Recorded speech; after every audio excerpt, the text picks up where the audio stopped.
Hey guys, what's up, what's up? It's me, Tank Commander, I'm back. Happy holidays. It is 4 days to Christmas. Can you believe that? 4 days.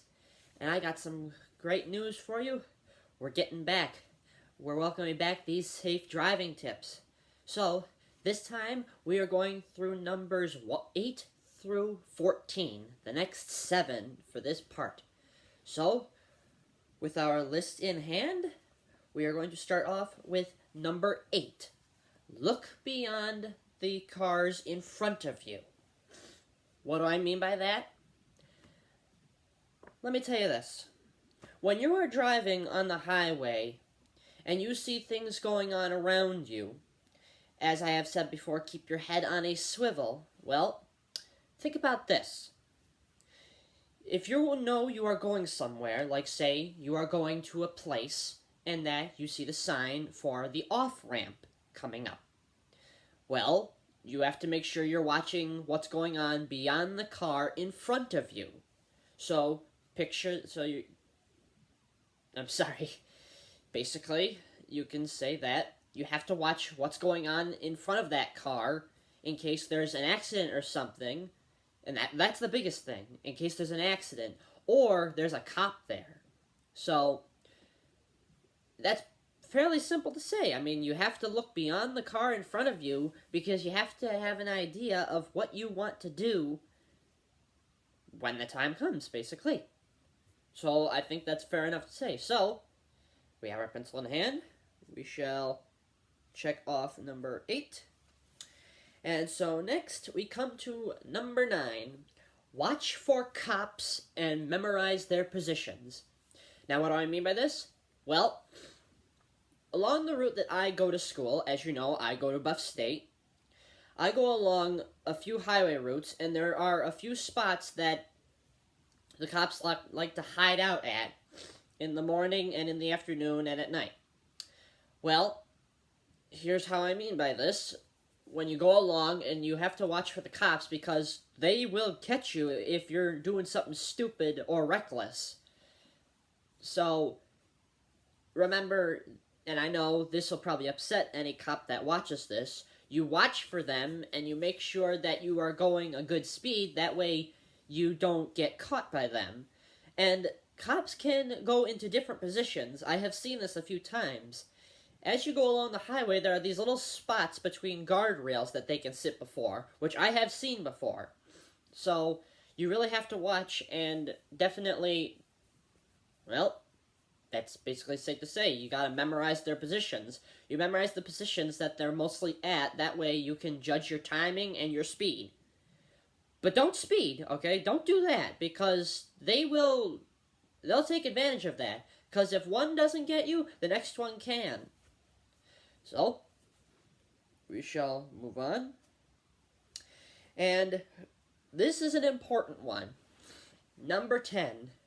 Do not go slow in the left lane. I cannot stress this enough.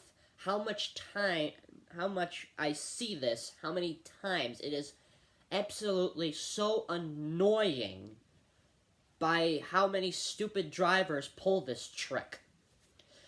When you are going in however many lanes are on the highways that you go in, okay, the biggest is the 90 that goes through New York State, which is 3 lanes.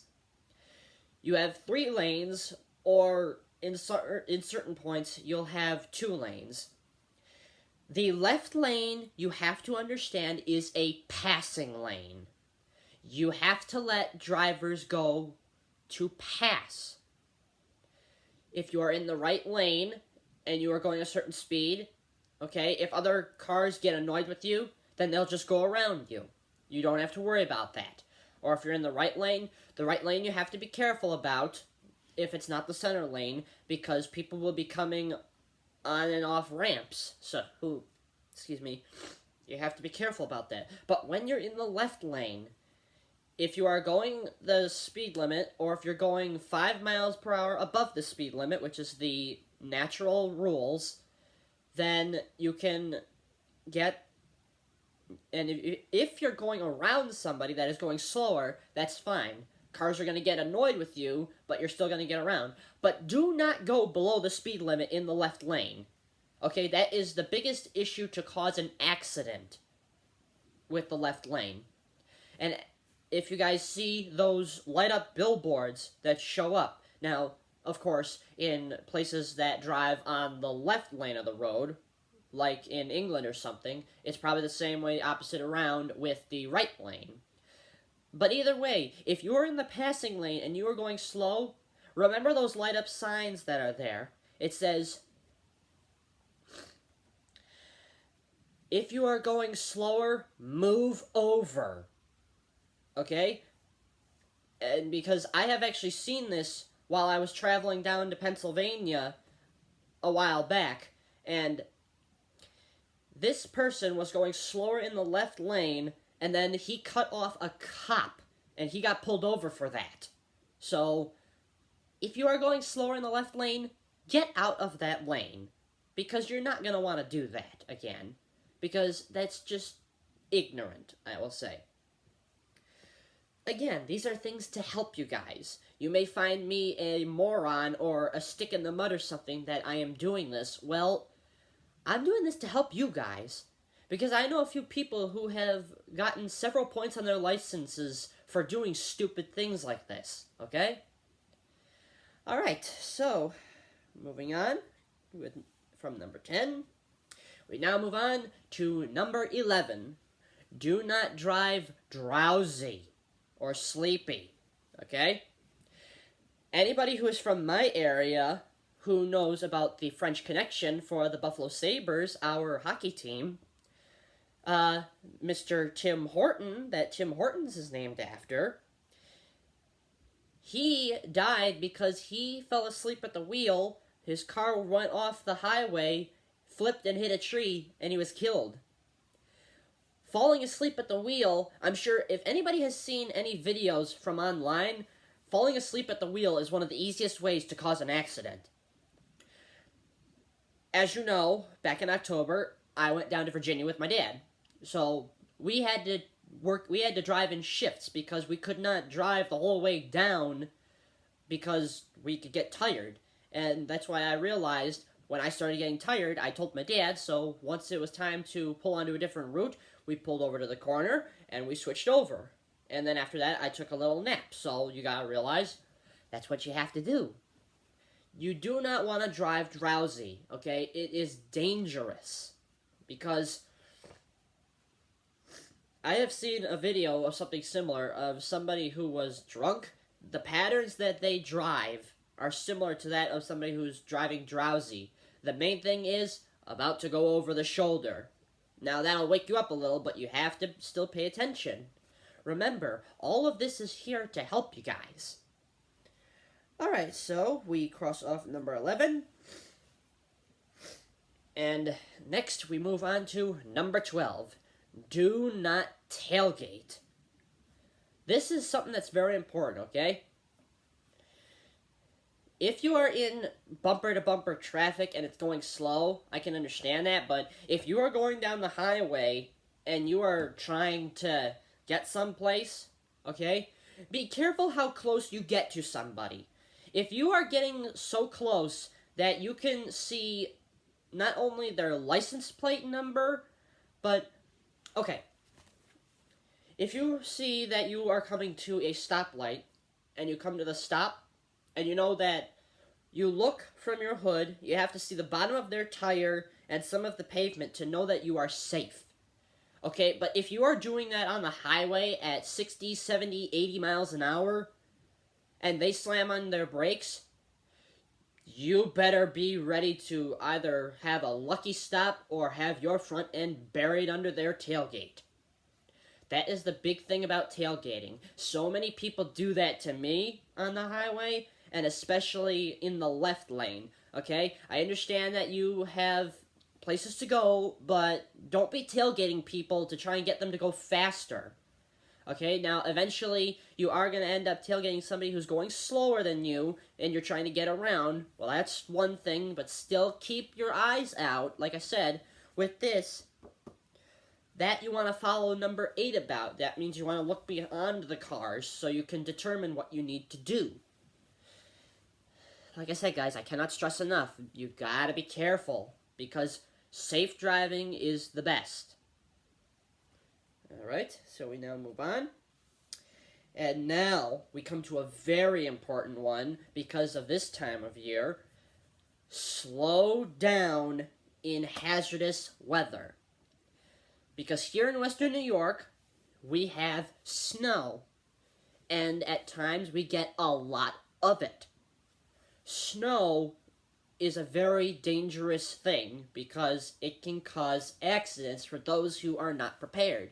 And in other places, for example, there's those in the Sierra Nevada Valley in California where that highway goes straight through areas where fog can appear. And then, of course, like in Florida, there's thunderstorms, which can cause flooding.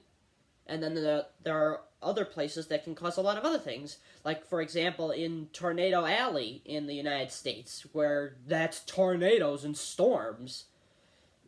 Either way, you have to slow down in hazardous weather like this. If you cannot go someplace, don't try to chance it if the road conditions are too bad, okay? Now, granted, I commute to Buff State. You see me in my room right now.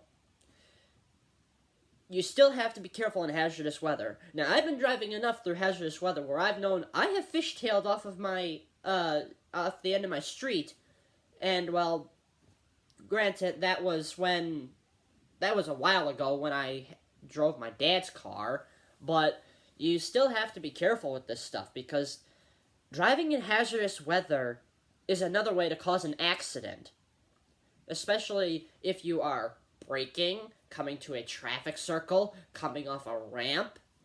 Remember, visibility is severely limited when hazardous weather comes around.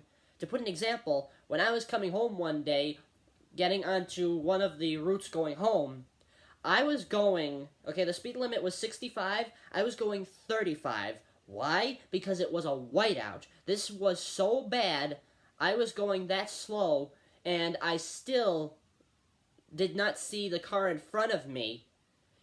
And that was the reason why. It was a white car in the snow.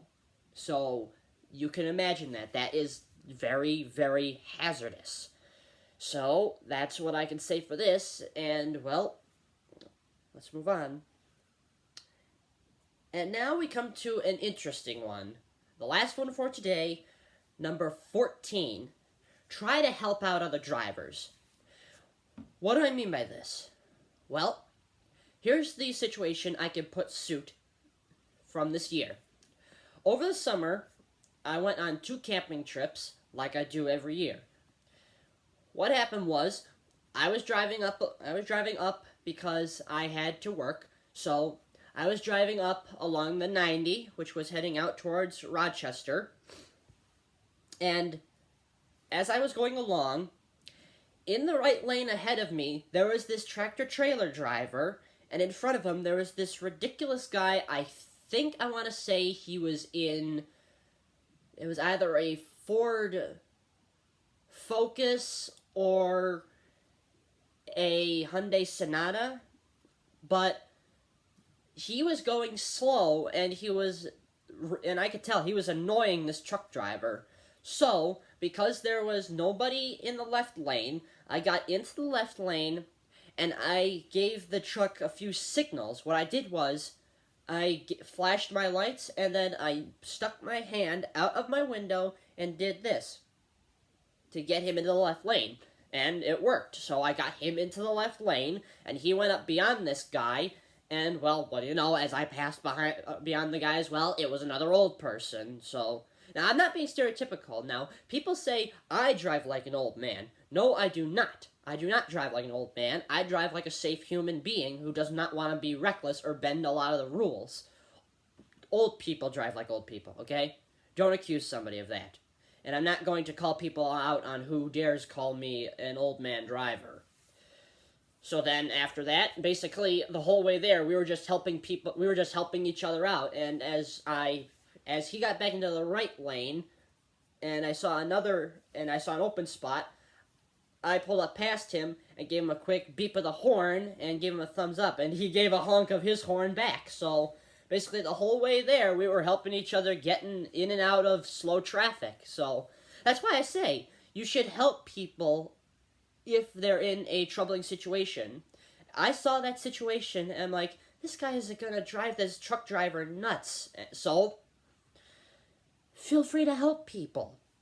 Do things that will make you look good and that will show you off. So basically when I went to go onto the northern route to head towards where I'm going, I separated from him, I gave him another honk, and he gave another honk back. So like I said, be a friendly driver.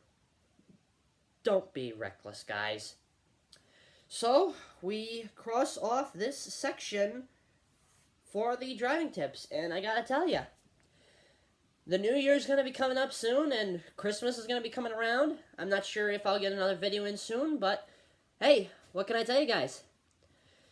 It's coming to be that time of year, so I hope you guys have a very happy holidays and a Merry Christmas. So, I'll see you guys in the next one. Peace out.